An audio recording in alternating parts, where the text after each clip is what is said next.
Irish is talking at the moment.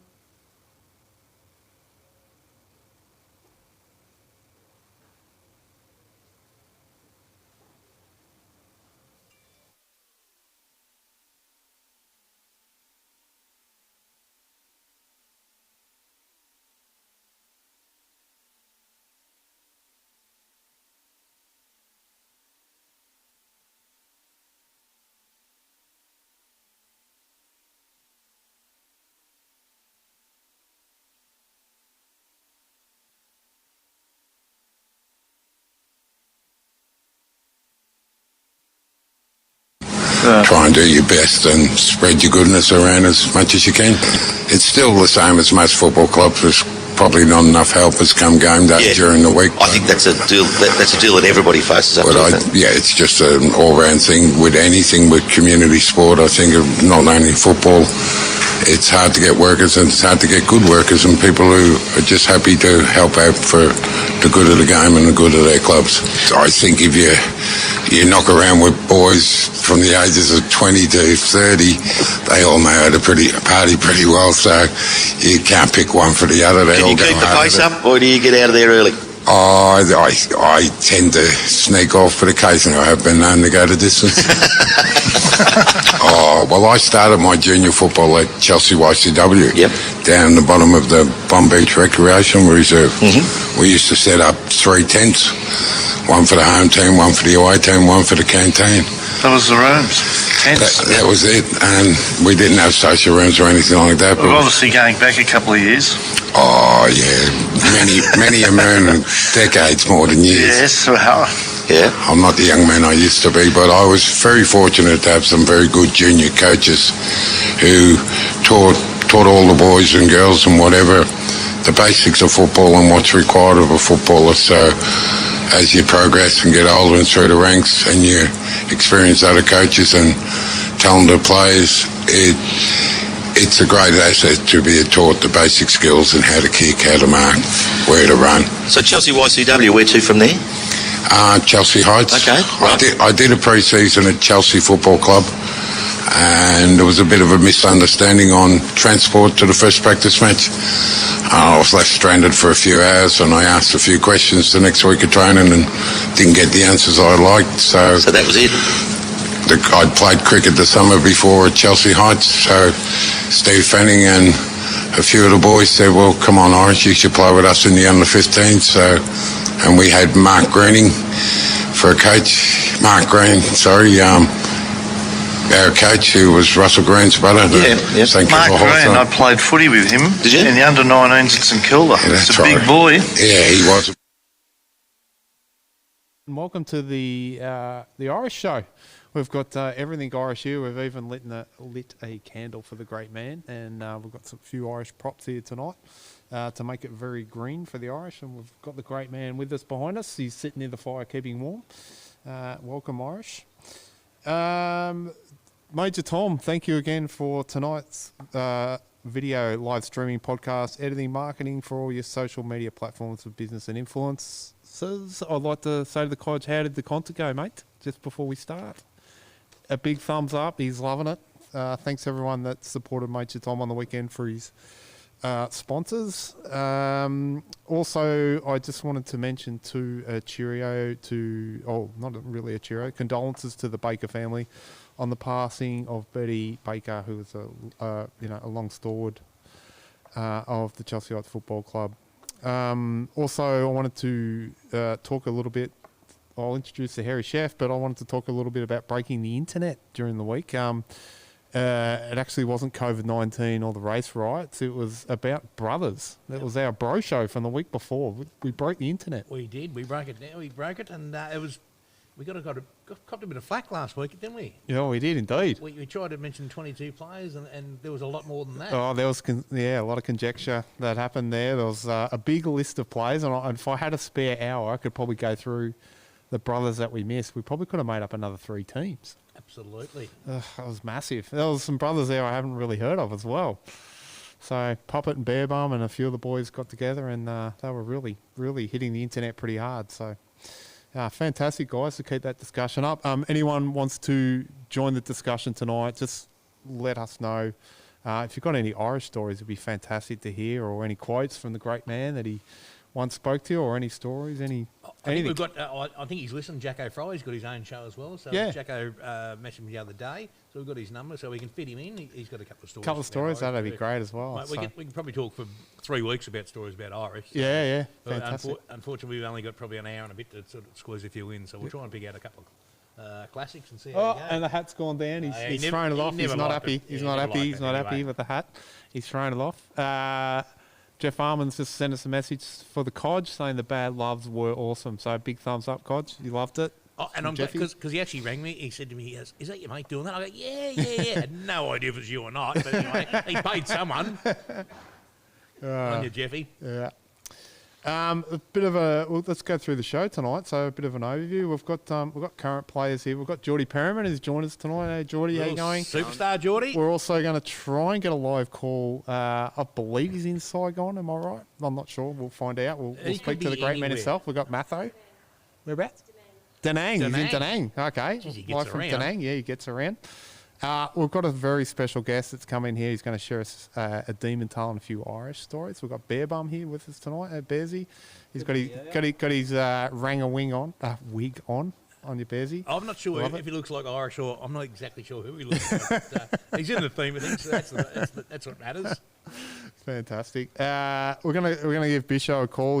Hopefully he's got an Irish story for us as well. I'm sure he'd have a couple. I think he will. And unfortunately, his tip came second again, so he's not had much luck. Each way, boys, each way. Nah, it was too short to go each way. So we'll have a chat to him again. He's Well, got was it a pony.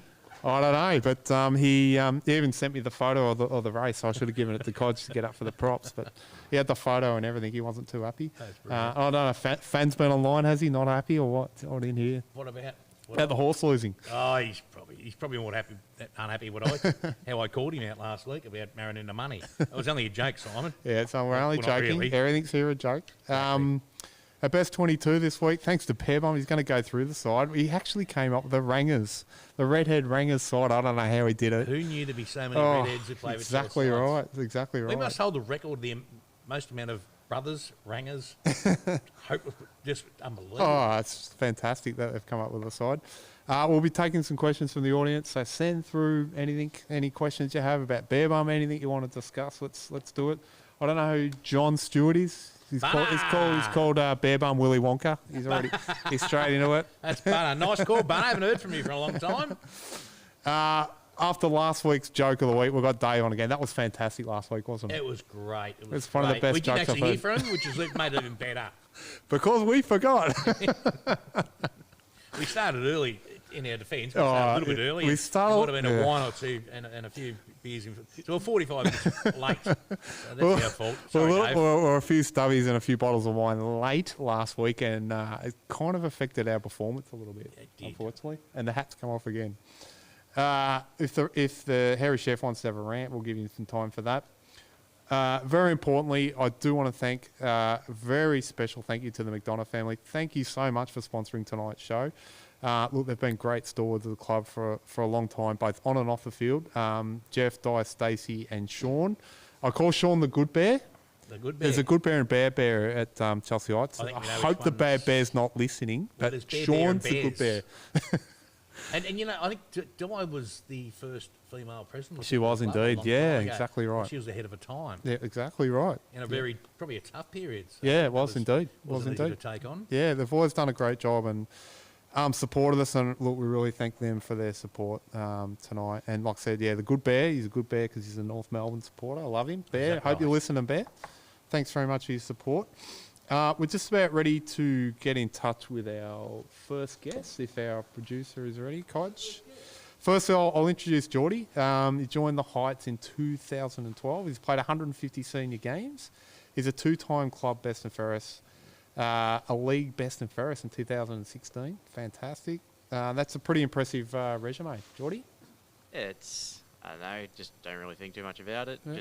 Just play here and just go like that. That's fantastic. And we got Matho, Jason? Are we doing that right now? Yes, we are. He's very he's an absolute superstar, Jordi, for the size of him. He's a very, very he's not underrated anymore because people have seen him over the last few years. Yeah. So Yep. He's a great little player and very loyal. Yep. I know I spoke to his father, Trevor, a couple of times, and people were throwing money around him a few years ago to try and get him to their club, and why wouldn't you? Yep. But he decided to stay at the Heights, and that's a great asset to have. Loyalty is one of those great things you need in the club. Yeah, we've got a few questions for him too about how he got down the club and things like that. So while we're getting Matho on the line, hopefully we can, I'll just ask Jordi a question. So thanks for joining us, Jordi. So tell us a little bit about yourself, how you got to the Heights, your family, and more importantly, what you do for Cross, if you want to give you... Well, thanks for having me first, Yep. boys. Love the show. I'll start with family. Well, Mum and Dad are down here, so obviously Mum's president. Dad does whatever he can around here, and obviously my sister Kira, she's a trainer down here, and the 1 year they had women's footy, she was a player down here. Yeah. Getting to the Heights, obviously, I came at the very end of 2011, obviously first season 2012. I came from Sky, where I played for 3 years, and things turned a little bit sour at the back end of my last year there, my last year at 19s, and obviously I met Puppet, and he's very convincing and dragged me across, and I've never looked back since I've been here. And for work-wise, I'm actually a furniture removalist, and keeps me relatively fit and pays the bills. That's good. Do we have Matho on? I was going to... We've got his 30-second little story about Muffet. It's 40-second one. Yep. Set him up for people who don't know about him. Okay, So go for we've got a it. little piece of that. So we're going to play that. So let's see if that works. Yep. This would be good on the wing, and he was sensational that day. He was dominating out there like Richo in his last season. Yes, they just couldn't stop him, so... just consistency. You know what I mean? He really puts in a bad game. He has one he might have one a year, I reckon. He's a muppet. He's got a big ego, and he's got a heart of gold. Loyal, dedicated, and just a genuine bloke. Loyal, passionate, and a great mate. The two that come to mind are loyal and dedicated, and I'd say intelligent. Loyal, honest, good bloke. Loyal, compassionate, empathetic.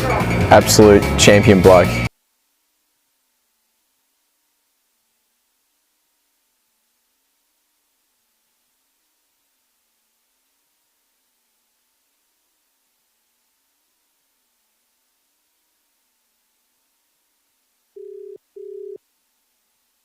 After you, great man. G'day, mate. Matho, we got Matho. Yeah, good. How are you? Not too bad. How's... Is that English you're talking? I thought you'd be fluent in Vietnamese. What, me? Xin chào. I've literally only learned like 3 words. There's beer lan, it's called beer. And yeah, that's it. Yeah.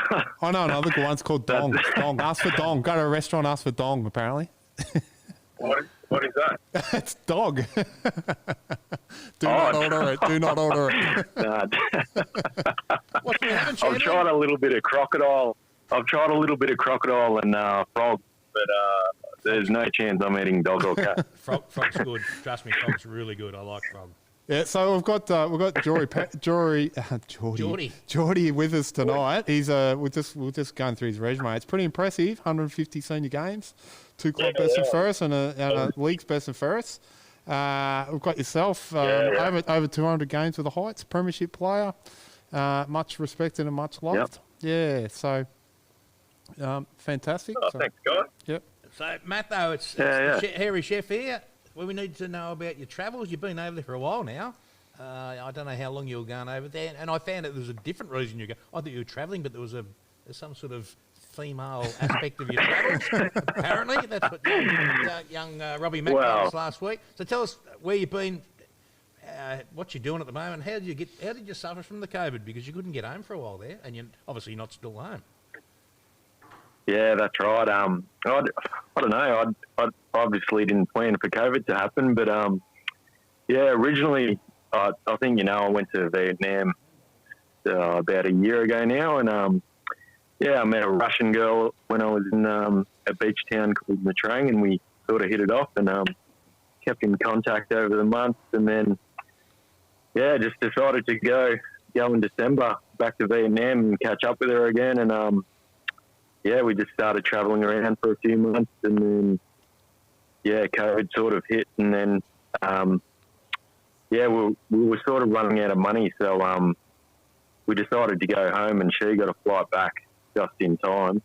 and I wanted to sort of go up in the mountains and ride a motorbike and do some adventurous stuff because she's not into that. So I sort of booked my flight about a week later, and I did the motorbiking. And by the time I got back, my flight had been cancelled and all international airports had been shut down. So I've been stuck here for about 3 months now. So it's been 6 months of travel all so far. Has she got a name? Are we allowed to tell everyone her name? Please don't say Sally, because that's shit. No. Please say Svetlana. No, it's names, please. Her name is Anastasia. A strong Russian name. Oh, that's like a royalty. Yeah. Exactly. We'll raise some funds, Matho. We're gonna get you home via the Ruby Princess, if that's all right. Just don't eat the buffet. Okay. I don't think I'll have to pay to get on that boat. Actually, they'll probably chuck me on there for free. Well, once you're Russian royalty, you'll get first class all the way. Well, Chelsea Ites has always been looking for a czar, and you might be the first one. Yeah. It's bizarre. Well, her actual middle name is Romanova, and as you know, the royals were the Romanovs. Yeah. Yeah. Actually, not she does claim she's got a royal heritage. Oh, she could be bullshitting. Just tell her about your royal heritage. Say, you ever heard of Chelsea Heights? I'm the king. Yeah. I don't think she cares about Chelsea Heights these days. Oh, mate, I'll send her a T-shirt over. Don't worry about that. I'll get her over straight away. All right, Matho, we're just going to ask Jordi another question. So, Jordi, No worries. Yeah, Jordi, you spent a lot of time with Irish. Can you share a great memory? I could be here for the rest of the night, but we'll start off with a good one first. It's nothing particular, but when I first came to the club, obviously knew nobody. He was one of the first person to come over to me, put his arm around me, told me I do good things, and obviously I couldn't really understand what he said, but that's what I thought that he said. But it was every time after he'd see you, he'd come over, ask about the family, and the last thing he always said to you was stay beautiful. The very thing that he said to us after every time we ever seen him. And obviously my first couple of years he was around quite a bit, and even though things happened, he went to East Malvern, but even when he came back, when we played East Malvern or we had big functions on here, he was usually the first one back here and always usually one of the last to leave. But one of my favourite memories of him is actually from a couple of years ago. We played up at Bort for Interleague, and every year, somehow, Irish would end up being the team manager. I don't know how he really managed the team, but he was always first there and he was always dressed sharp. And we had, I think, a 5-point win, but we got a bus home from Bort, and it ended up being about a 4-hour bus ride. And you can imagine how much Irish could drink in that time. And at the end of the game, we got given a cup. And I have fond memories in a video of him pouring 3 cans of Bundy into this cup, and his speech was, "You guys might be stars at playing football, but I'm a star at sinking piss." Then proceeded to scull all of it. But before he sculled it, I think one of the young guys there yelled out, "Yeah, Irish, you can do it." And his response was, "You don't need to egg me on. I'm perfectly capable of doing this myself." As he continued to completely drown the 3 cans of Bundaberg. And yeah, that's just one of my favourite personal Irish memories. Well said. Yeah, well said. Matt, are you there? Yeah. All right. Yeah, Sure. apparently. So if the season ignites and we get back to playing, which we're not sure who, can we expect you back? What nick are you in? Or have you had too many Tiger beers? Have you just given it all away? You live the life of a Vietnamese jungle man. No. Well, I'm actually in pretty good nick actually, because Anastasia's like a personal trainer, so she loves the gym. Glad you cleaned that up. Is that a euphemism for mad rooters? Yeah. No, all above board, boys. So yeah, she's addicted to the gym, and whenever she'd go once a day, and once a day is too much for me. But I'd go along with her every second day, and when I started on the trip, I was 99 kegs, and now I'm at 90. So yeah, I'm doing pretty well. And I guess because what was that? You're the only bloke who's lost weight in COVID-19. Well, I'm only a social drinker, so because I was stuck in an apartment room for a month and a half, I only drink if I'm with friends. So yeah, I didn't drink a drop, and I think that had a lot to do with it. To be fair, yeah, I guess I don't know. Have you guys heard more about the footy season? Do you know when that's going to? We don't. We know as much as you. To tell you the truth, as much as you. It's a day by day. It's a week by week thing. No one actually knows what's going on. Yeah.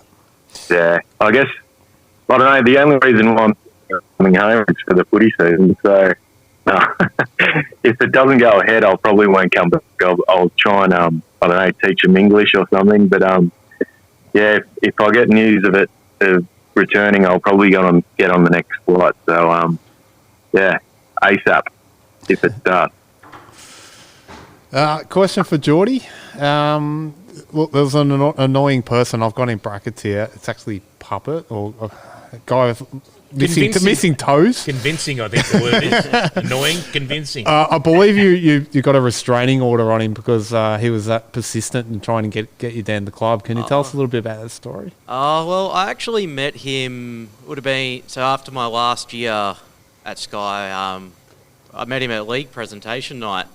And I didn't really know who he was or anything, or I sort of didn't really know anyone in the league. And my coach at the time, Potsy, obviously asked if I wanted to go over and speak to this guy named Puppet. And I'm like, I'm 19, I've just had free piss all night. So I'm like, yeah, I'll go over and chat to whoever this Puppet guy is. And I just remember this memory of Puppet just sitting there. It's a fancy dress event. He's wearing tracksuits. He's wearing tracksuit pants. I think he might have had thongs on. He was wearing like a red polo top that maybe had a rip or something in it. And I'm like, who is this bloke? And he's like, oh, he's the president of Chelsea Heights. And obviously, classy club. I knew Chelsea Heights were a pretty powerful Division 1 club at the time. And I spoke to him, and he's like, oh, do you want to come down and have a look at Chelsea Heights? And I hadn't really thought about football too much, and I'm like, yeah, I'll go down, have a look. I'll at least come to a training session. Come to one training session, and I'm like, geez, these guys are pretty good. And I'm like, I went back to Sky, did a session there, but after that one session here, for about 20 minutes, he's hounding me, trying to make me sign papers, and I'm like, I don't even know what I want to do. Like, I'm not even thinking about football, and this persisted. I did a training, then I came back. And did a couple more trainings, hadn't signed anything, and then we had a pre-season breakup thing before Christmas, and we went to the Edithvale Bowls Club, and Puppet's like, anything you need, I'll do whatever you need. And so this is when he used to own his beat up XR6, and if you know Puppet, he's one of the worst drivers. Was. And we mounted a couple of curves, gone to the bottle shops, and we actually ended up back at Fitchy's house. And obviously me being 19, just got exposed to this other side. I'm like, so this is what senior football is. And after that night, I thought about it a little bit, come back to one session, and I gave Puppet his wish, and that was a signed paper, so he stopped showing up at my house and calling me. So, yeah. That's brilliant. Yeah, that's funny about the driving. He actually talks to you, so he faces you and talks to you while he's driving. He's not watching the road. It's very, very. It's very scary. It's very scary. He drives like slugger, right? Yeah. And if he's not like talking and looking in the background, he's looking at the good food guy. Hang on, overeating there. Oh, where's that? Yeah, no. Oh, yeah, I'm off. Oh shit! Right, go, good. Yeah, very funny. Matho. Highlight of the trip so far, and obviously it's been a long trip. So, what's the best thing you've seen in Vietnam, or what's the highlight besides meeting Russian royalty? I don't know. I've been to so many places, so it's sort of hard. They all sort of merge into one now. But I don't know. I guess in Cambodia, I went to Angkor Wat. I don't know if you guys have been there, but it's super picturesque. Temples everywhere, and but cheap. I think beers are like 60 cents or something. So you're getting stitched up at 60 cents. Now, yeah. I haven't been there. We're supposed to go this year. We were supposed to be back for a couple of weeks now, me and Jeffy on the field. Is it as good as they say Angkor Wat? Because I've asked a few people and they said it's amazing. Yeah, it's gorgeous. We sort of had food poisoning at the time, so after the first half of the day, we were sort of struggling. But if we're in better nick, it would have been, awesome. But yeah, it was still great. Don't get me wrong. And yeah, I guess where else? Da Nang I really love. I got here the other day, and just the beaches are so massive and so wide, and yeah, picturesque as well, I suppose. And there's lots of things to do and see. So yeah, I don't know. Saigon as well. Yeah, that's crazy. That's a gorgeous city. Yeah, great food. It's mental. Cheap. Absolutely mental. Yeah, so busy. So I don't know. Well, I could go on actually, but yeah, but I reckon you know what? That's enough culture. Okay, because I reckon we've lost half the listeners. They've gone, what culture? I'm out. What's that? Few of our listeners haven't been to Bomb Beach yet, so we'll keep it quiet. I think I'm notching up to 52 countries there, so now. So, yeah, a bit further than Bomb Beach. That's right. Oh, the old junctions, yeah, and Vietnam, the junctions, yeah, I love it. Yeah. That's right. Yeah, exactly. Yeah. Jordi, just a quick question. Tell us a little bit about a few of the players that you're looking forward to seeing this year if we get back on the park. So, as I said, this year there's obviously been a heap of new faces down here. It obviously feels like a whole new club, which is a really good thing. Off the top of my head, the ones who I'm really looking forward to is obviously the boys from Bonnie, so Gaz and Rip, and even Big Sheldon Price coming back from his knee. So they're ones I'm really looking forward to. I've just got a little bit of a taste in the practice match of Gary intercept marking and down half back, Joel just getting in and under, kicking goals. The other one, Robbo, so obviously playing against Robbo, he's someone you want to be playing with rather than against. He's probably one of the toughest on-ballers I've ever seen, just hard and runs hard and just sort of sets an example. So that one I'm really excited about. Another one is actually big young Gussie.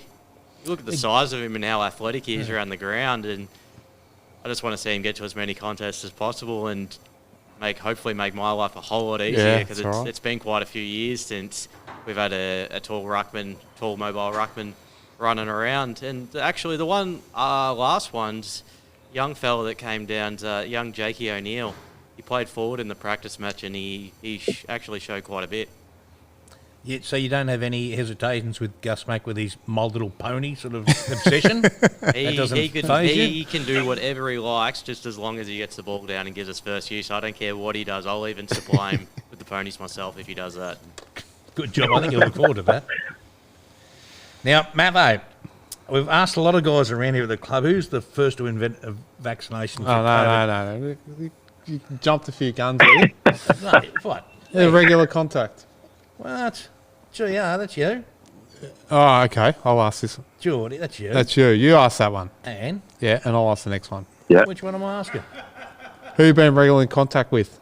Just asking that. Where? Oh, there. Yeah. You skip one, not me. Righto, we'll start that again. We just lost another 35 listeners. This is great. We're going well. Matho, have you been in regular contact with any from the club? And if so, who are you looking forward to playing footy with at the club? So basically the same question as Jordi. Yeah. I had a video chat with Jordi and Mickey O'Driscoll actually the other week. Mickey's gone to Seaford though, so I guess Jordi's the only sort of guy I've had a video call with. But we got a Snapchat group as well. Few of the boys from the 2017 grand final team set up a Snapchat group, and we sort of just send each other snaps every now and then. So I guess I'm in contact with those guys as well. And mainly just Snapchat. I stay in contact with the boys, but yeah, it's more of a group, not particular, individual people. Yeah, I'm too busy drinking beers and relaxing on the beach, I think. Beautiful. what am I looking forward to? I don't know. I just love playing the game. Still, I'm 36 years old, and I guess it's one of those places in life where you're always in the present. So I guess that's why I'm still playing. So as long as I don't get injured and I can still run around and not look too old out there, I'll keep playing for as long as I can. So yeah, just looking forward to playing again, really, and seeing those new recruits and all the young guys, see how much they've developed, like Lucky Guarani and those Robbie Mack and those sorts of fellas. So looking forward to it if it actually eventuates. So yeah, mate, you're the Peter Pan at Chelsea. Let's face it. And I think it's Grant Reynolds is John Russell. Yeah, it is. It's my turn this time. It's back to Jordi. So I know you've had limited time with Bully, but tell us a little bit about him and your other coaches that you've had in the past at the Heights, and probably how he compares what you've seen so far. So Bully he's been my fourth coach here now. But from the short time we spent together, he's probably been one of the best at actually having everyone buy in. So even in the pre-season, early days pre-season, we'll probably get more numbers at those sessions than some Tuesday nights that we were having last year. Yeah. And I think he's just a really good sort of people person, as in he sort of gets everyone involved around, and when he talks, everyone listens. And as I said, even all pre-season, it's the numbers we had have been absolutely amazing, and the way he communicates is actually really, really understanding. He's actually very, very approachable. But with the other coaches that I've had, well, obviously when I started here, I was a young guy, and Benny Lockwood was my coach then, and obviously we didn't win a premiership here, but we were very, very close. Obviously my first year we were very close, and he got a lot out of the talent that we had, and obviously the last 4 or 5 years he's been the interleague coach, so it speaks for himself, and he was very, very good with me, as in, well, even my first year here, I couldn't train, and he come down early 4:30, take me for an hour, get one of the other leaders to take me for an hour just to make sure that I could play every week, because I thought about not playing for the year, and he went above and beyond just to get me training. Obviously Wiggy was second coach, had him for 4 years, and never say a bad word about him. He got a lot out of our talent. We had 2 sort of rough years, but the other 2 years we lost a prelim by a point, and I'll be forever grateful to him. We had the ultimate success and actually brought a flag to the club, so obviously he's going to be held in very high regard for me. And obviously we had Terry last year. It was a pretty tough year, but I said he kept showing up, fronting up each week, even when people were unhappy and stuff, and he'd still take us along. He'd still come to training every session. So again, I can't say a bad word about him. That's great. Yep. Thanks for that. There you go. Well, now, Matt, are you still there? Because I'll ask the same question I nearly asked you just before. A lot of the guys... Hey, right, go ahead. No, just mate, build it up for me. I'm struggling at the moment. Everyone here thinks you're a smart guy, so we think you'd be the first to invent a vaccine for COVID with your history. So we thought Jordi and yourself could go, and everyone else rates Jordi as pretty intelligent too. So we're going to have a head-to-head, a little competition here to see the smartest guys at the club out of you and Jordi. So we've got 3 questions we're going to ask, and we'll see you go. We'll put it to bed for the viewers. So it's either you or Jordi Perryman as the smartest person at the Chelsea Heights Football Club, which is not too hard, to tell you the truth. So Matho, early on in our first few shows, that was one of our questions. Like, who would invented COVID-19 vaccine at the club? Who's the smartest guy at the club? And it was pretty clear cut between it was you, but a few people said Jordi. So we thought tonight, having both of you on, that we'd just do a quick quiz. It's only 3 questions. We've sort of got a bit of an Irish theme as well, just to see who's the smartest. So what we're going to do, I'll ask the question, and if you say your name first, and then you can answer the question, all right? So I'll go with question 1. Okay. I know you got a bit of an advantage on Jordi, but he's pretty confident tonight. So question 1, what number did the great Irish Chadwick have on his jumper? Jordi. Jordi's in first. Jordi, what's the answer? Great man wore 18. 18. Well done. Did you know that one, Matho? No, I You didn't know that one? All right, all right.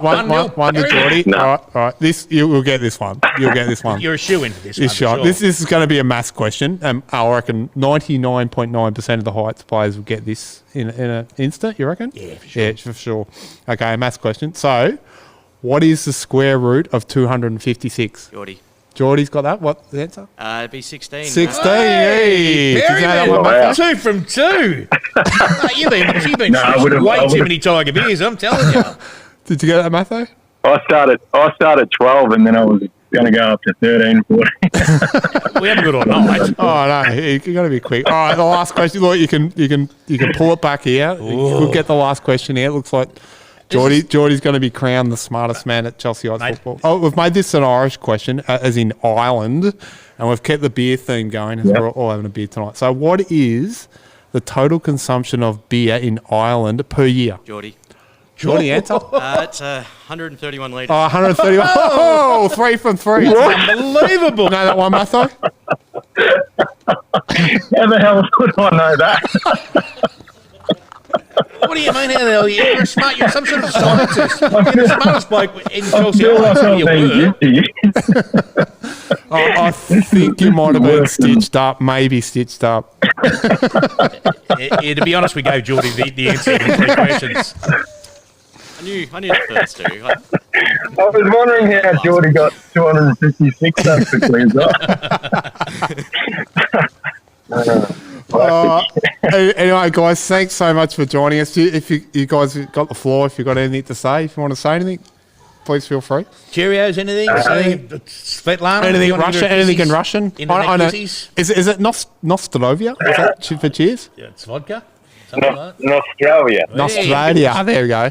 You'll have to come down and teach us all that, and we'll get a shout going on Past Players Day. I don't know. Looking forward to coming back if the season starts, and getting amongst it with the boys. I know everyone's been training really hard, and everyone's looking fit, and the times that people are putting up with their running's been really good. So I reckon we'll have a big season if it goes ahead. Not literally, because it'll only be a short season, but it'll be a big season in terms of win-loss ratios, I think. So, and Bully seems to be doing very positive things. So looking forward to coming back. All right, thanks for joining us, Matho. And Jordi, I know you're smarter, so you might as well. You got anything to say? Oh, just add, just keep the show going, boys, because it's something to look forward to every single week. And obviously, being here tonight, it's actually great being here, and I love what you're doing here. And I just think I'll add is, I just wish we can get back out and start playing. I don't know if you can see from the footage, but the ground looks like in immaculate condition as it always does, and I know hopefully we'll get back out there soon. Yeah, thanks for having me. Yeah, thanks for joining us. Good on you, boys. Thanks, boys. Good on you, really mate. appreciate good to hear it. from you. Yeah. So, thanks, guys. Thank you. We'll see you soon. And it's time for Bisho. It's time for Bisho's bet. The coach. Are we hanging up? Any questions here from the audience? Let's have a look. Jeffy Armand put something on here and I've lost it. There's one here. Yep. What's Pegram been drinking? He's off his chops tonight. Not like last week. Not like last week. I was completely gone. So we're trying to get in touch with Bisho. Let's see if I can get this. I don't know. Is the camera picking this up? This is Bisho's text that he sent me through. This is last week's result. I'm not sure if that's. We'll get Bisho on. I'll let him tell the story. Yeah, He'll tell you the story. I'll stick you with.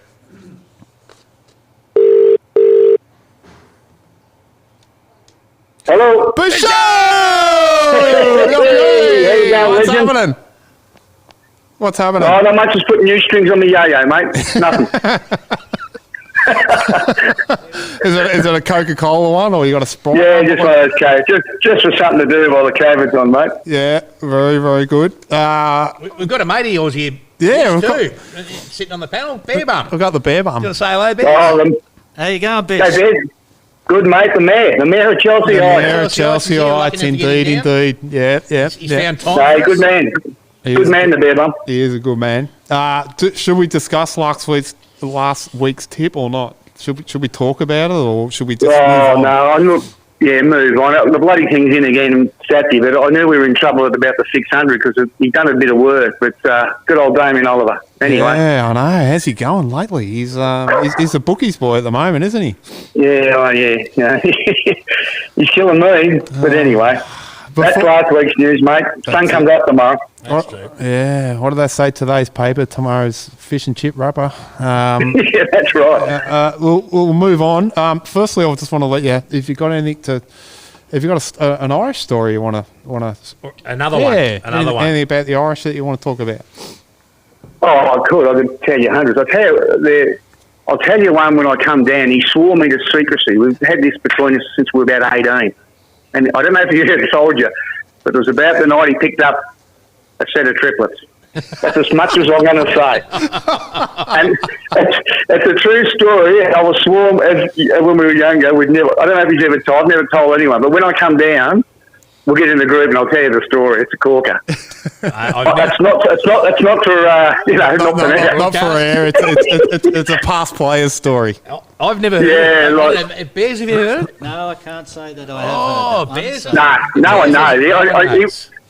We swore to me, and I said I'd never ever say this because he'd absolutely he'll give me a bolt of lightning if I tell you. No, it's really. I had heaps of stories about water skiing when he used to come with some skateboards, and I'll say that one. But, great memories with him. It's great you having a night for him. It's brilliant. Yeah, absolutely. Like you said, we miss him dearly. And I think we've said this before. When we were sitting down and discussing who we should have on the panel, the board and stuff like that, the first name and the name we all agreed on was, it'd be great to have him. He'd be perfect here. Yeah, it'd be amazing. So he'd be Grant, the straight man, me speaking rubbish, and Jer just being Jer. You know what I mean? So it would have been great.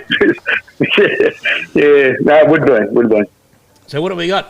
Yeah, so let's have a chat about this week's bet. So we move into well and truly into the Queensland Carnival. We move into the time-honoured Stradbroke handicap, and we talk handicap as in weighted horses. So give us a tip. What do you like? Well, I've got two here. I've got the best bet of the day is in Brisbane. Yep. And it's race 6, number 1, Ballistic Boy. Yep. And do we know what price that is about? It's about $2.80 at the moment. Yep. Really good horse, looking to the ground, should be winning. I said that last week, so we'll put the two-man tent and the can of baked beans that we've got left on it.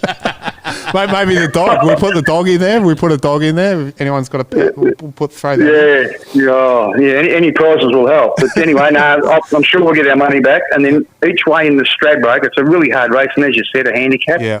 I really like the top weight, but if he had 55 kilos, he'd be a moral. He's the best horse there. But race 8, number 5, Victorian. Best each way. Yep. $8.50 and $2.90 to place. Okay. And Ballistic Boy's race 6, number 1, isn't it? Yeah, race 6, number 1. Yep. And that's race 8, number 5. And at the Gold Coast, my horse is running. It's the owner's horse. Yep. It's race 1, number 7, called Freya. Just a small each way, but it's race 1, number 7 at the Gold Coast. It's had 2 starts. It goes pretty quick, but we'll see how it goes. You heading down there yourself, or? No, mate. He's still not allowed in the races anywhere here. So hopefully the next month it should be all open. So it'll be good. So they're the bets, mate. Let's hope this week we can get them over the line. Yeah. Now, Bish, I've got one question. It still hasn't got out of my head that the grand that you and Barebum and Irish had. Did we get a name out of it? Did anyone tell the name? I hear the story. I can't remember. I can't remember the name. Bears is here. The first one was Summer Run, which Summer Run. We named up. Yeah. I can't remember. One thing we did forget to tell people, back to your place to celebrate that night with a few beers and pizza. The dog actually got a bowl full of beer and a tray full of pizza, and we always wonder why it never won another race. But you boys fall asleep or something? Well, I'll tell you another quick story. Were you there that night, Bearsy? There was me, you, Cole Summer. I think it was you and Cole Summer, and we took it to bloody sale or something. We booked a motel to stay. Yeah, anyway, I remember. Yeah, we put all our money on the dog, and the dog got beat. So we put the dogs in the hotel with us. We had no money, so we woke up about 4 in the morning. We went home. We done a runner. Yes, very we done true. a run. We could not get out of the joint quick enough. Like, we never got caught, but don't you do that now, though? But we done a runner. We had $2 between us. That next dog was called Rail Flash. Rail Flash. Rail Flash. The one that Ollie used to feed with the pet cat. Like the Yeah, I'm cat going used to to run say, around, I think, I should have called it Pud Pud. Fair dinkum. Was playing with the cat. No wonder it wouldn't chase. Unbelievable.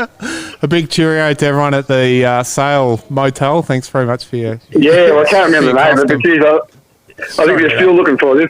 Yeah, no, I must ring them up and send them a check. Yeah. Funny time. All right, thanks very much for your time tonight, Bisho. We really appreciate it. Let's get this one home. And like you said, trekking, I think not only has it got the weights, drawn the grandstand as well. So we'll see how that goes in the straight track as well. It's going to be a good race to watch. Yeah, no, it should be real good, mate. All right, thanks for joining us. Yeah, see you next week, mate. Thank you. Look after yourself. Yeah. Be cool. See you, boys. No worries, mate. See ya. Bye. We're going to sneak in Dave's Jake of the Week.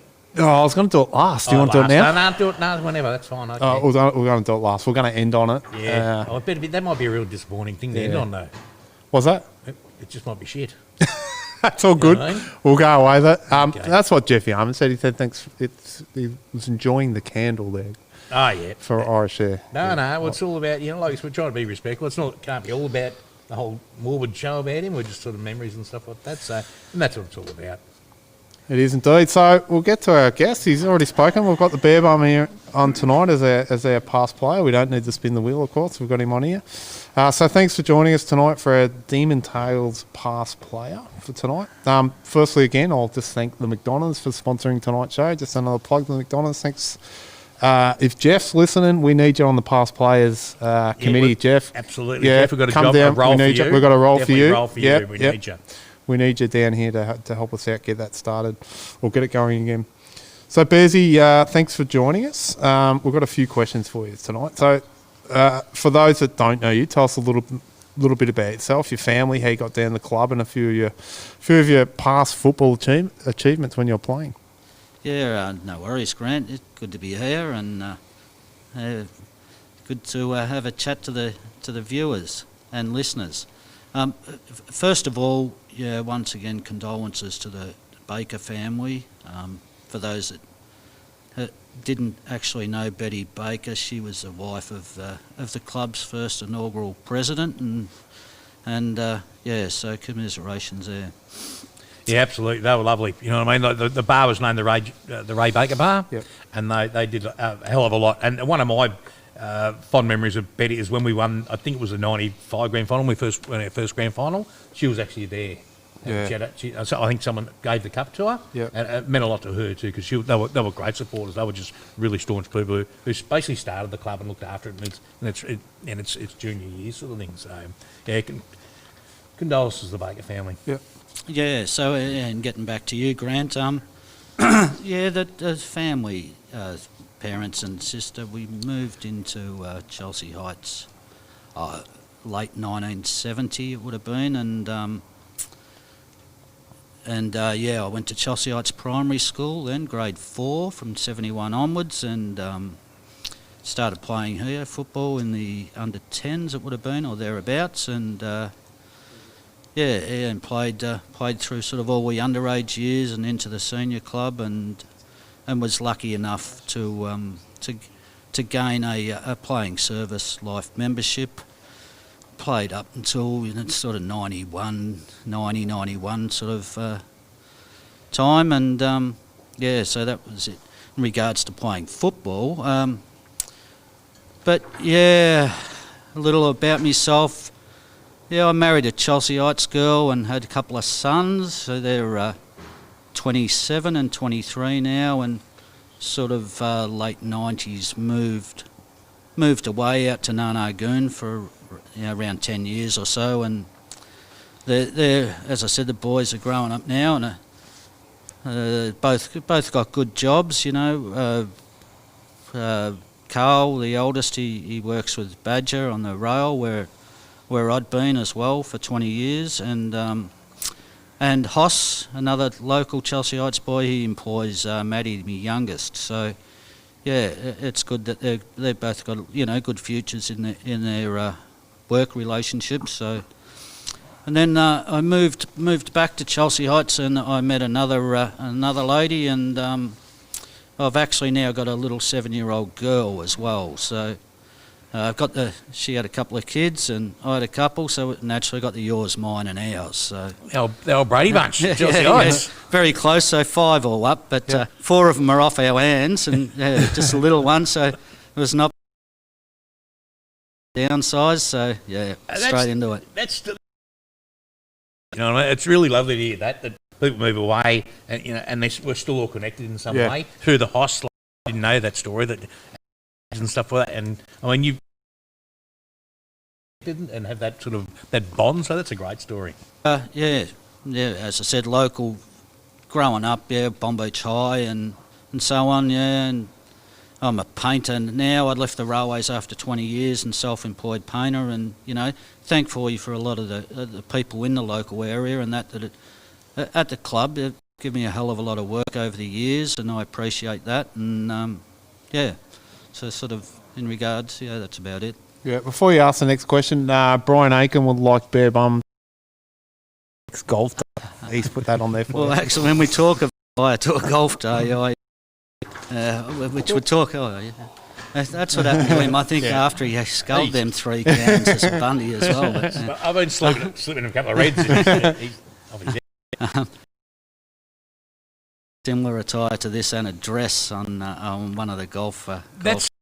But Bears, that's not new for you. Yeah. Because my old man liked to dress up too playing golf, and you were the king of the fancy pants. Yeah, I was. You were never shy. Yeah, one of the lucky ones that actually got beaten playing pennon in golf, and so they made me wear a dress after that.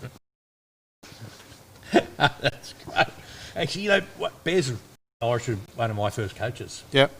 That was interesting. That was a funny. We used to. I'm not sure if I should tell this story, should I? I will anyway. So we used to go around to Bears' joint on, was it Thursday or Friday night? And you'd had there, so all the boys were there, and you and Irish, and there was some, probably some adult films, I suppose you could call them. and we'd all be watching there, only 15, 16, or probably younger than that, and we'd be all sitting there, and it's 38 degrees because Ollie's cold, it's got the heat on about 45. Put a pillow on your lap? Cushion. Cushion. Is Irish used to get up and then come around and grab you on the crutch. And then he was trying to test out if what you were seeing had any sort of, you know what I'm getting at. Yeah. And that was like, at the stage, you thought, well, this is really weird. And now you'd go to jail for that, you know what I mean? But we just thought it was a bit of fun, so I sort of got waylaid that story, and I couldn't tell the whole facts otherwise. So tonight, Bears, it's the Irish Tribute Show. You must have a million memories of the Irish, man. Tell us one of your finest, or tell us a couple of your finest. Oh, well, yeah. Where do you start? Where do you stop? Lovely bloke. And not dumb, but just do some stupid things,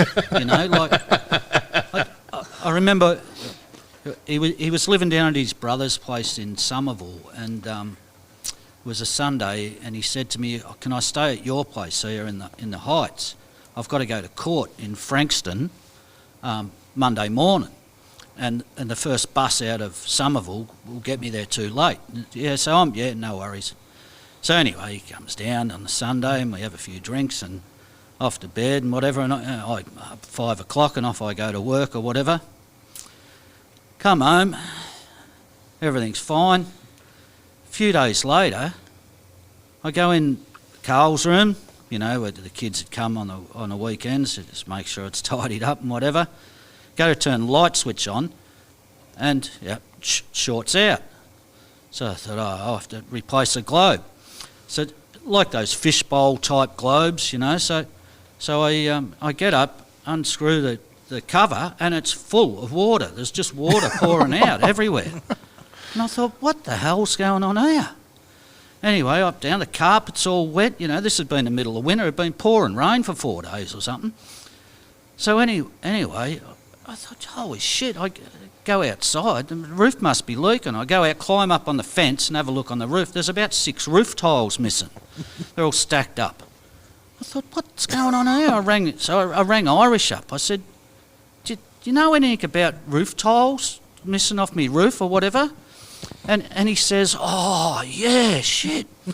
He says, oh, Monday morning when I got up to go to court, and I walked out the door and I'd left me phone and wallet inside and locked the door behind me. He said, so I had to get up and take some roof tiles up, climb through the manhole and whatever, and I forgot to put them back on. So, like, here's carpet's wrecked, the electrical system's wrecked, but so angry with him, but that was just him. After a couple of days, you get your drink, and, oh, we're all good, buddy, I love you still, but stay beautiful, Just things like that he'd do. Also, like, I remember I was doing a bit of work down at Paul Foot's place, a new place he was moving into, and he'd sent Irish to go and get some gear and bring it back, and Paul had just got this new 200 centimetre like rear projection TV. This was years ago. Yeah. So Irish says, I'll go and get it, Paul, I'll go and get it, And so anyway, back comes Irish in the ute, and here's this TV and shattered 500 pieces, So Paul sort of said to him, what's happened here, I thought I tied it down. We went over a speed bump and it fell off. Don't worry, Paul, it'll be all right. It will work still. Well, there was no hope it was going to work. I just packed my gear up. Paul Foot's eyes, he just looked at him. I thought, I'm not going to witness a murder here. I'm getting out of here, So whatever happened afterwards, no idea, but it wouldn't have been pretty. Paul put the TV back into the room. And I went around there one day, I go, what's the go with the TV? And it just smacked. It was one of them huge big ones originally. And it just smacked. And he goes, I don't want to know. And I thought, tell me the story. And he told me exactly the same story. But that's sorry. And there's hundreds of stories, like that. He'd just do some silly, stupid things, But he was very intelligent. Oh, he was, If you didn't know him, you'd think he was just this crazy person, you know what I mean? Yeah. Had all these nicknames and with the voice, the whole lot, and the way he presented himself. But he was actually really smart. Yeah, that's right. When you got talking to him, he was really wasn't intelligent. Dumb. He wasn't stupid at all. Dumb things. Which is... We all probably do that. He did his on another level. Oh, yeah, more consistent. Exactly right. And he didn't care. Like, we used to go up and you'd play up on a Saturday night and you'd wait till next Saturday night till someone would play it up again, so it took the heat off you. Well, he just owned it. He didn't really care, you know what I mean? And he thought about it and he'd give you a reason for it, and you couldn't argue with him. You go, well, that sounds fair enough. Yeah. Yeah, I've got some crackers. Oh, yeah, and you keep going, like... You've only got an hour, not... It's all right. I was going to do one about... I might keep it to them when he borrowed my mower once. Yeah. And I got it back 2.5 years later. So, but, yeah, he was just a funny man. So... Yeah. I've got a question for you, Bearsy. After your playing days, you moved into that football administration role within the club, and it was when the club was going through some pretty tough times. So do you remember that and tell us a bit about it? I know I came up and asked for clearance. There was a particular coach that year that him and I didn't get along very well. Yeah, and it was a tough time. There was a few. We did lose a few players around. Brian Blake, I think, was president, and I was helping out, and I was chairman of selectors. I think Percy Hamwood coaching and so on, and I think Molly also had left at some stage. I think. During the year or so. The boys went to Carrum that time? It was around that same sort of time. And you don't, to be honest, don't blame him too much. It was tough times. Some of the blokes, Cozzy and that, stuck it out, which was great, seeing, the loyal guys.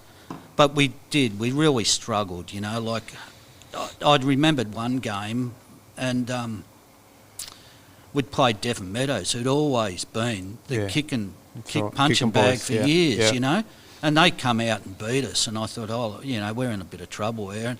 And I remember saying that night, we're in a winning situation, and I said, it was a little bit disheartening. And a few of the players actually got a little upset with what I said, but, it probably should have been phrased a little better. But, we battled through, naturally. There was, that same year, Keysborough were on top undefeated, and we went within a kick of knocking them off out at Keysborough somehow. But good and bad times, but Yeah, that's right. you know, a lot of the guys did stick fat, and eventually we got out of the Southwest Gippsland League, you know, not long after that, and they got the accolades there in '95 and got a premiership, you know, so. Yeah. Yeah, that was like hard work rewarded, I think, '95. Yeah, You know what yeah. I mean? And I think Dinger put it to me one day. He said it wasn't just about that year or those players that year. It was probably 20 years. It was 10 or 15 all years. the lead up. You know, there's so many players that had never played in you know, finals, let alone a grand final. Right, you know, absolutely. and just the teams in Southwest were just too good for what we could dish up. You know? It didn't matter what team we put on them. They were just monsters. Like Yeah. Cranbourne, they were just, you know, and then you get the shit beat out by Doveton and Hampton Park. And we tried our best. We just weren't in that league. We just couldn't compete that hard. You know what I mean? So 95 was probably the ultimate reward for us for all the hard work. Yeah, that was good. And for all the, you know, past players like myself and spectators or whatever, to actually eventually see a premiership, you know.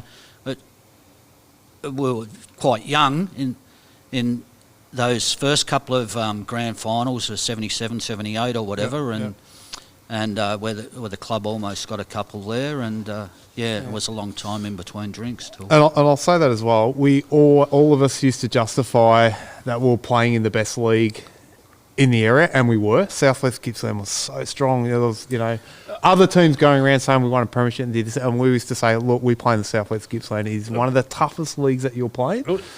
It's funny, is when all the leagues changed a few years ago, and you had your Chelsea's and they had to play those teams when they first mixed it up, and they couldn't believe it. Yeah. They thought they're crazy. Yeah. And I thought, well, that's what we did every week. Exactly. You know, we had the shit punched every yeah. week by Dumpton, That's right. and they played them once, and they go, these guys are crazy. They go, well, that's how we had to survive every week. Exactly. You know what I mean? Had to go there and get smashed, get beaten up and stuff like that, and turn up week after week after week, and no one give us the credit for that. And when these guys sort of play them, I think we got to be respect out of them. They thought, wow, that was a tough league, a really tough league. Yeah, it really was. And it was hard yakka. Yep. And the rewards, it's greater when you go through all those down times. The reward when you get to the ultimate one or whatever, it makes it more sweeter. Yeah. So, Bears, how'd you get your nickname? Well, and I can actually tell you that it's sort of something that I haven't really told a lot of people, and I've just let them surmise about, you know, what it might be. But the actual truth is that, as I said, 71, grade 4 in primary school, and Bluey McKay, Russell, he classmate, you know, one of the first kids I met, him and Dutchy and a few of the others, and he used to dink me round on his push bike all the time, Bluey McKay. And as I said, early start of the 70s, all these kids are starting to get long hair and all that sort of stuff, you know, the mullets and long hair. And my old man, he used to take me up here to cons at Chelsea every fortnight. Yeah, cons, shave his head. Crew cut. So I had the shortest hair all the time, you know, and all these other kids getting long hair. And Bluey McKay used to rub me on the head all the time. It just feels like a bare bum, he'd say. It just feels like a bare bum. And he'd rub me bald head, you know, and so that just stuck 50 years ago. And, still a hell of a lot of people wouldn't have a clue what my real name is. And even mum and dad half the time would call me bare bum, they were. So. Well, when you come down, it was I remember your old man. There was it was the front door of the footy club, and there was a cardboard cutout of the members had Noel Nobby Burton, and we would go as young kids go, oh, Nobby. Nobby, yeah. But I'd never called him Nobby in my entire life. Yeah. There was like the Pinhead, Killer, you know, Bears. Yeah. I never knew what half their names were. Yeah, It was only like 15 years later you'd go, who's that? Yeah, exactly. Who's that? Yeah. Stuart Hales. Who's that? That's Pinhead. I go, shit, I didn't know that. Yeah, that's right. So they stuck pretty well, but I didn't know that either. Actually, Bluey McKay, what a cracker! Yeah, well, we've pretty much covered the dark days and the good old days. Well, tell us a little bit about the good old days off the field. So when you were playing, it wasn't all gloom. It wasn't all doom and gloom. It wasn't all doom and gloom. You had a good time. The people, the friendships that I've made, as I said, they're 50-year friends, you know, like some of the guys I've played football and that with, you know. And the times we would have afterwards in the social club, you know, like those cocktail nights and things like that, they're amazing, you know. but also the bonds, not just in football, but in a lot of other sports, as I spoke about. I've sort of got the last 10 years or so involved with the social golf club, which was formulated here at the football club with Todd's father and Molly's father, Al Smith, who was talked about last week or so. A few of those guys, and so now a hell of a lot of the past players and supporters play golf with us every few weeks. We've got a bit of a social club going, and so it's a good chance to catch up with these guys that we played all footy together with, and stuff like that. So in regards to the on-field, let's say, not much luck that we had, or off-field, the memories and friendships made from that are, first class. Yeah, a lifetime. Yeah, absolutely. Yeah. So. And that, I think that speaks to everyone you know that's been down here. I can say it for myself and Bevo. I couldn't say better than what you said. Exactly the same. Yeah. We had some tough times. We stuck together. 50 years later, we're still here, mates. We still played, golf, cricket, whatever we're doing, hanging out together. It's good to catch up with it. And that's what builds this club, and that's what this club's about. That's it, what comes around goes around. And that's what I said, that's a great thing. Like, if there is, it's not just open to past players. If any of the current players want to have a hit of golf or anything like that, they're quite welcome, supporters, players and stuff. I put a bit of a post on yesterday that, a lot of these guys still got a little bit of competitive spirit in them, So we've got a couple of pennant teams in the social pennant comp, and they even had a bit of a dig at us. They sent an email yesterday because actually the finals start now. Last round was last week, and we've got two teams, and they both finished in the top 8, and they're in the final. So, the write-up about it was the two Chelseaites teams that finished last and second last year. They're in the finals this year. So, but it's a bit of fun. The guys, as I said, they still get their chance to be competitive. That's brilliant. Before we start the demon quiz, the nut. He's a gun golfer, isn't he? The nut. He's the best. There was a game at Mornington. Is this the one? He's had 206 off the stick. Okay. 191, I heard. 206. So anyway, I think it was Goober or someone goes in and says to the pro in the pro shop, he says, "What's the record for the worst score around here?" And he says, I have no idea. I can tell you the record for the best scores, 64 or something like that.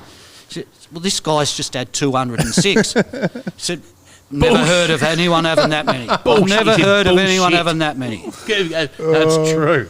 If you listen to the nut, you're not in the bassinet. Cheerio to yourself. I heard it was 191, and he said he went to the, he goes, and that was exactly the same. What's it? And when he said 190, he goes, bullshit.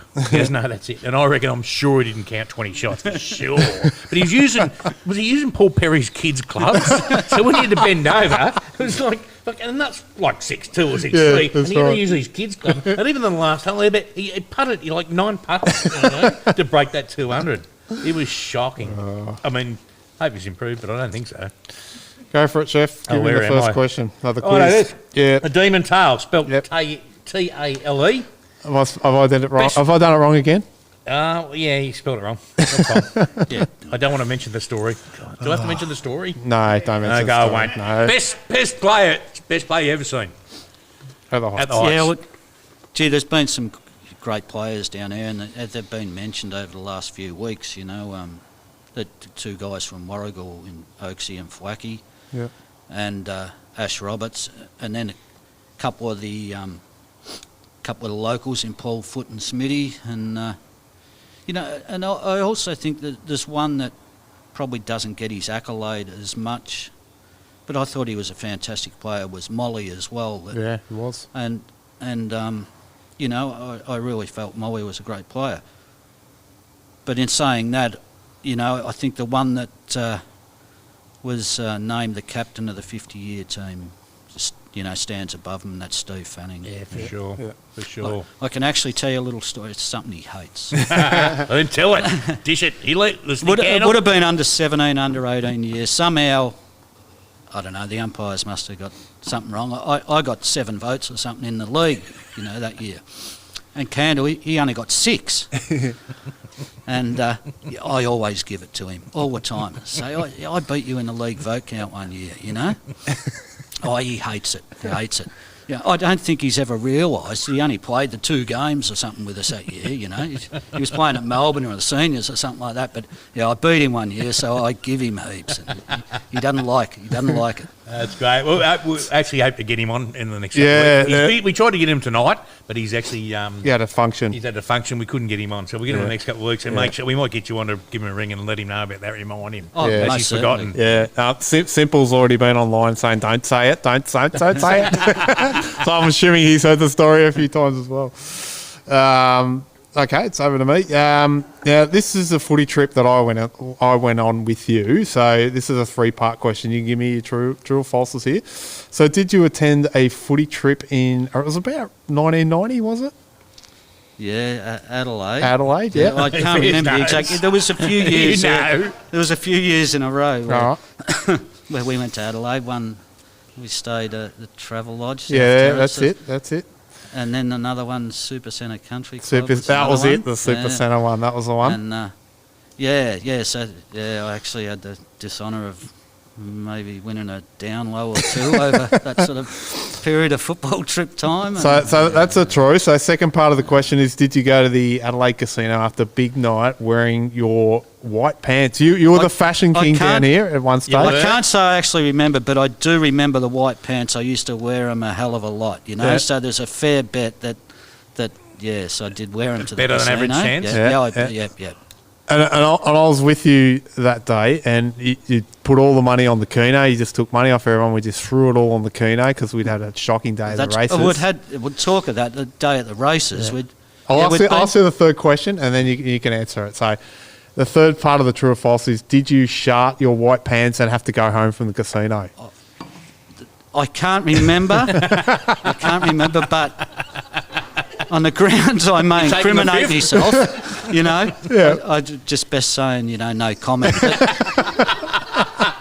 But there's a fair chance it may have happened, you know. I'd actually done it once before on a cruise.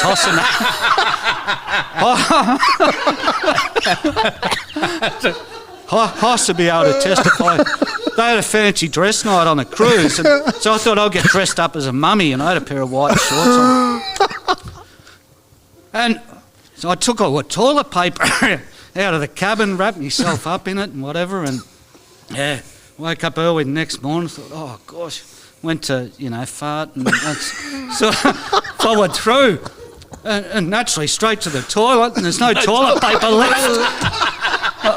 I'd wrap myself up in the night before, so if that did happen in Adelaide, there's, quite possibly it may have. So tell us that little story about the footy trip, because I remember being at the races. We went to the races, and we had like $400 or $500 in a kitty left over, and I remember Grant and I, we studied the form and thought, we've found this best bet for the day for sure, and we put the $400 or $500 on it. It's even money or something like that. Give us some good drinking money. It was home. All the way up the straight, we thought, line up and collect. And all of a sudden, this other horse come out of nowhere. And Jimmy's barrack, and we're on number 1 or something. Jimmy's, go number 10. I'm saying to Jimmy, we've got 500. We're on number 1, And he's, go 10. Photo, developed print, took ages. I'm saying to Jimmy, what are you going for 10 for? He says, I put $10 on it. So we've put 500 or something on this other thing, Yeah. So he's got up at 100 to 1. He won 1,000. We're only going to win 1,000 anyway. Yeah, that's right. Oh, what a classic.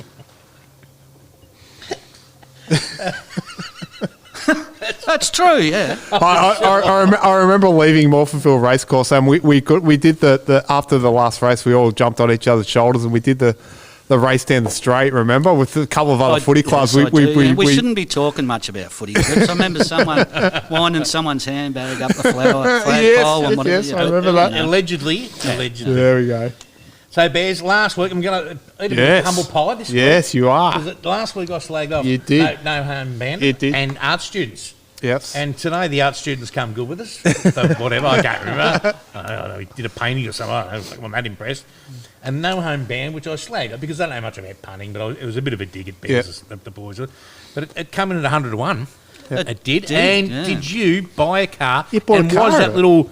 Was it the sports car? Burgundy Nissan Exa? Yeah. That's the one with the take. Well, the true story about that is I actually went and I'd bought it like the Thursday or Friday before the Saturday races and had to get a loan to take it out and whatever. But I wasn't able to pick it up until on Monday, and then all of a sudden the horse got up at 100 to 1 on the Saturday, and I rock up in a new car on the Monday. So everyone thought I'd How much did you put on it? It was paying 100 to 1. Look enough. It paid for half the car. I paid half the loan off pretty quick, you know. So, but the Exa. Yeah, you don't need a lot of money on something at 100. If it had the start before, we were under the belief it was going to win, and we did back it off the map the start before. It ran 8th at Maui or somewhere, but yeah. And the Exa. You're the first person in Chelsea Heights with a sports car, or maybe except for Crazy Dave. But, he's Big Dodge. The Big Dodge. No. So I always wanted one, and I finally got one. And, I do apologise for slagging off No Home Man. So next week I'm going to slag off some other horse with 101. Hope you put money on it. Just your playing days. Any highlights? Anything you remember out there at the Heights? No, not really. Like, I was just a dew kicker. I'd kick the dew off the ground for the decent players, But as I said before, Irish, he actually used to hang a bit of shit on me because he said the only sport you're good at's netball. I played mixed netball for a few years and won a few best and fairest. Says you're only good at netball, But he's just jealous. That's why. Now, Bears, you've got to be nice here because I'm going to eat humble pie again. Humble pie, A few apologies. You were the barman at the Heights of the Magnet for a while. Tell us a little bit about it, the good and the bad. Yeah, it was sort of how that started, sort of, as Grant had mentioned before, getting involved. Along the roles, coaches' jobs and duties and stuff, and the barman, you end up taking on a role because there's nobody else to do it, Exactly. You want to see the club survive and whatever. And I remember at that stage, the old club, it used to close down for that week or two, sort of over Christmas, New Year, and there was Badger and myself and Bobby, there was 4 or 5 of us that all worked together, Smitty's old man, and we'd call in at the club each night and have a few beers. And Ray Lamb, I think, was the president of the social club then, and the club had been shut for a couple of weeks, and so we'd sort of put it on Lammy, is the club going to open up again, And he'd had enough, I'm not doing it anymore, and so I just sort of went round with Badger, grabbed the keys and said, we've got to get the place open so we can have a bit of a drink, and so that's sort of how that started, and then one thing led to another, and I worked behind the bar for a few years, and naturally with the help of a few guys. The baker, I'll tell you a story. The baker, Barry, he'd naturally brought his odds and ends in, and he used to, and he brought a big cardboard cutout of like this one of Irish, of Alan Border, I think it was, that it was sponsoring Tip Top or something like that. And so I thought, I used to play a few pranks on guys, so I thought, when I'm locking up, I'll put this Alan Border in behind the bar, so when the baker opens the door, there's this life-size cutout. It'll scare the shit out of him. So he'd come in at 4 o'clock in the afternoon, and the place is light and everything like that, So anyway, as it was back then, the place was alarmed, had a monitored alarm, and if the alarm would go off at any stage, well, the alarm company would ring Barry, or if they couldn't get on him, they'd ring me or whatever. Well, I'd set this thing up and whatever, and then all of a sudden, 3 o'clock one morning, that next morning, by coincidence, the alarm went off. So the baker comes over, in pitch dark, the alarm's going off, he thought someone's broken in, he gets in, he opens the door, and there's this life-size cutout there. Well, I thought for a bit of a joke, I actually know he killed the bloke, But the times, the cocktail, you talk of the COVID remedies, I tell you, Slugger getting behind helping out them cocktails. I remember that. All them concoctions and that he would have made, the smoke coming off that preparation bar, that laminate, amazing. Like, that would kill anything. Sluggers, cocktail concoctions, I tell you. You know, Yeah. but yeah, some great nights. You know, people climbing the beam they've talked about and whatever. You know. We'll have to have the slugger cocktail night. We're I got Danny. Trevor McLean actually asked Trev, texted me yeah. the other day, the great Trevor McLean from Bomb Beach. He said, "Can we get the slugger on?" So, we'll, like you said, I think the Hoss and a few of there's plenty to get on and plenty Yep, of stories. exactly. So we'll try and get them on at some stage.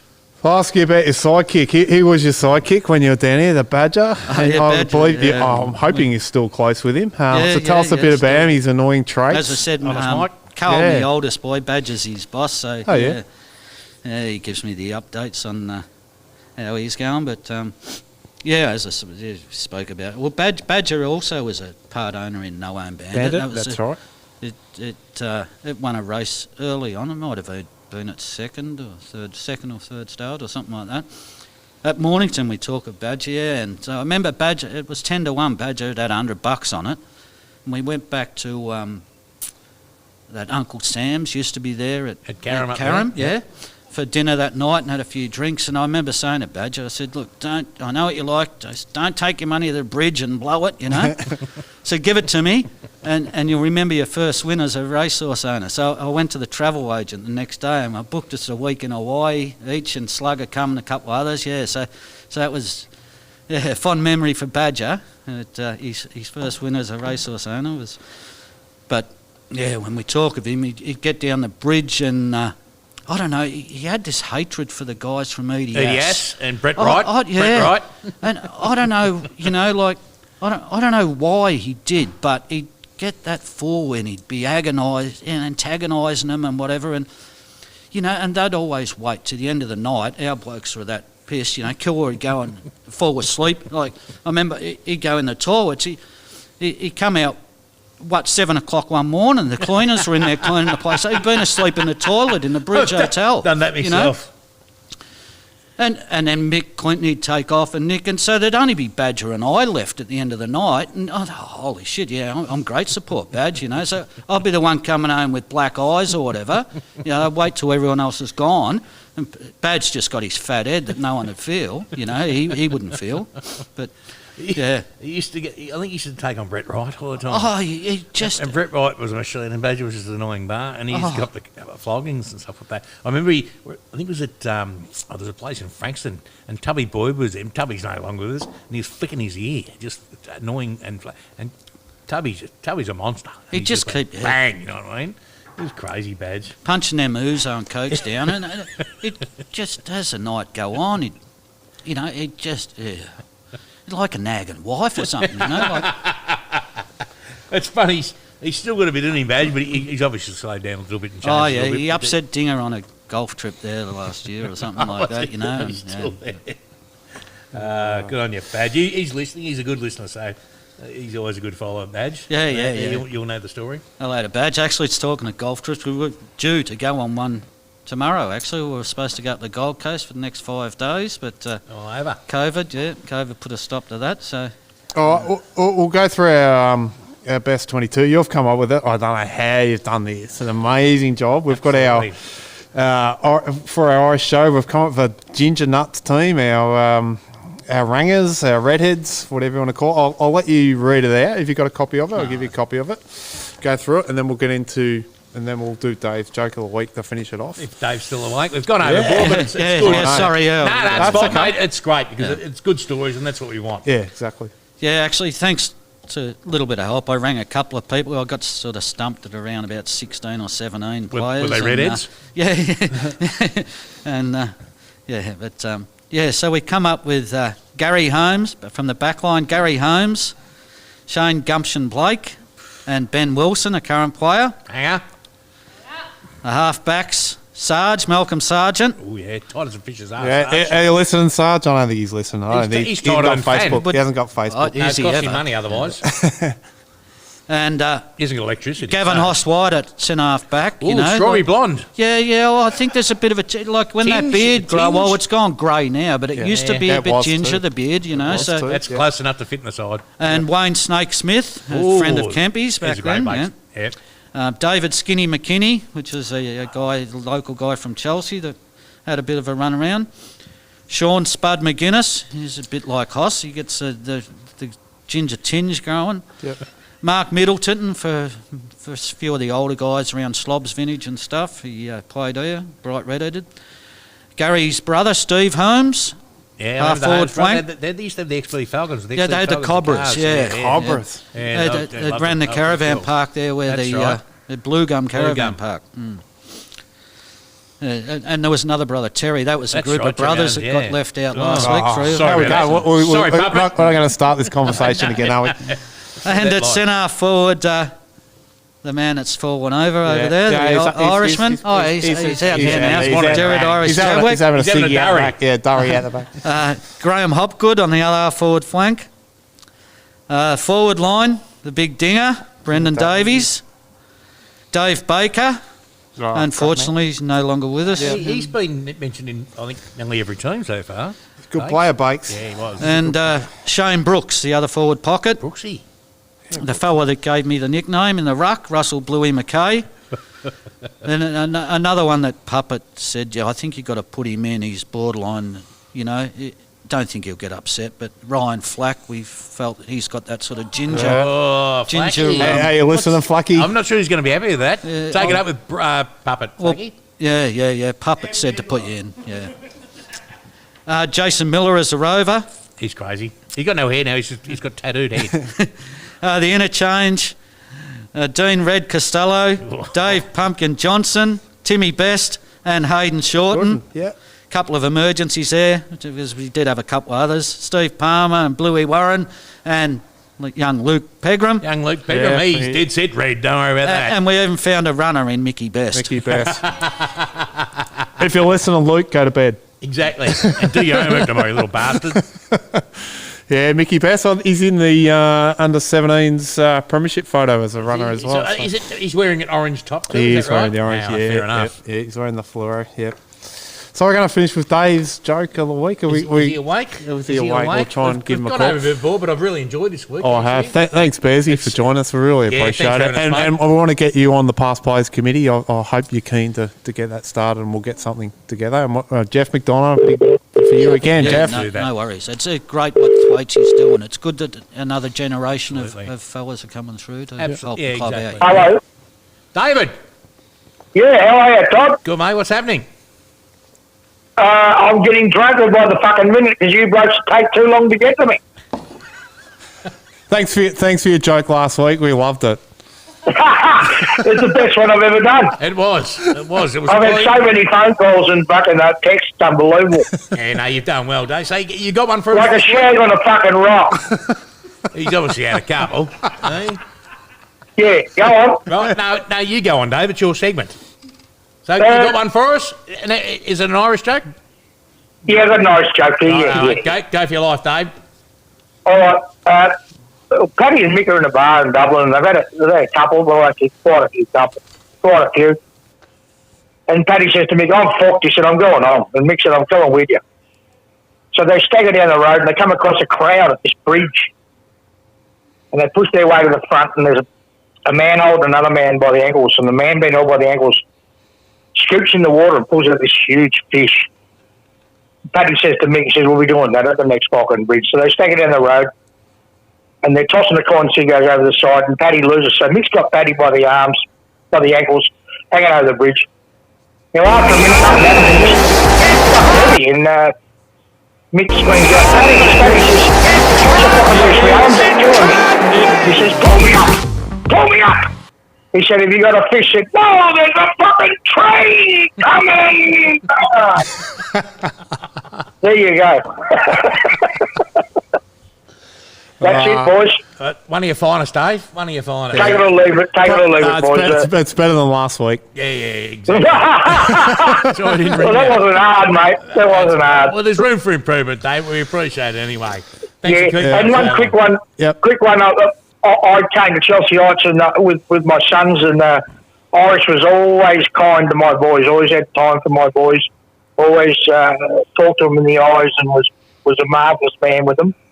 And top of the fucking morning to Irish. That's all I can say. Yeah, very, very well said. Yeah, and it's so true.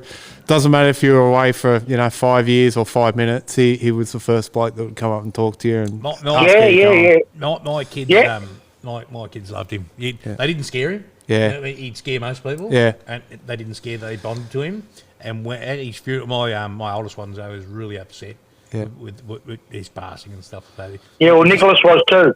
And we just said that he had that connection with everyone. You know what I mean? If you were smart enough and you saw through the exterior of what he was, you knew that underneath that it was one of the biggest hearts you could ever meet. So. Yeah. That's it, boys. Yeah. Well, good show. Keep it up, boys. Thanks, mate, and work on your jokes next week, Dave.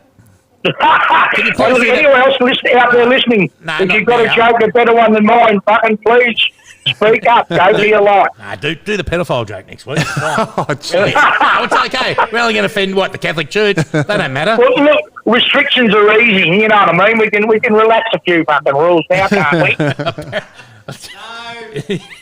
You know what I mean? I'll go by ourselves next week, boys. You're in for a fucking shock. Right. On you, mate. No worries. All I'll right, catch thanks you for soon. joining us. Thanks, All right, Dave. and Good on you, boys. That's us. Yeah, we're nearly done, and it's been a great Irish show, and he's coming back in the picture, I hope. Yes. Here comes the great man. There is. We miss him dearly. It's all about the man. Yeah, Everyone's got a the Grateful Footy raffle. Grateful Footy raffle. Yes, we have to mention. We have to mention it. $5 It's a ticket. $5 a ticket, and every $5 Every goes straight back cent in comes back to the club. So get it out there, spend it. The club, as we know, it's really hard for clubs to make any money, and that's a good way of doing it. Yeah. You can win a Toyota. Hey, it doesn't come with dinger, but it's okay. But that you put your $5, no one else gets it but us. Yeah, so that's right. Get your hands Yeah. in your pockets, you tight ass tradies. Yeah. And support the club when you can. Yeah, and as I mentioned to the boys, even if footy doesn't go ahead, let's try and get a past players day, even if we don't play. Let's do it.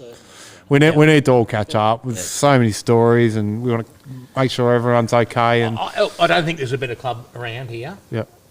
That I know of. I know every club's good and they have their stories and stuff like that. But for helping out each other, for looking after each other, for giving each other a break, for looking after for jobs, for employing there's none better. Yeah. So if we get that chance, let's have a massive day. Yeah. And connect and get back to what we used to do. So. Yeah, absolutely. All right, we'll sign off, Codge. Thanks, boys. Thanks for joining us, and thanks, Irish. Thanks, Irish, and thanks, Barebum, for coming on. It's been a pleasure. Yep. Been really good to have you on. Thanks, Bisho, Dave, Jordi, and Matho. That's it. Thank you. No worries, guys. Thanks very much. See you next week.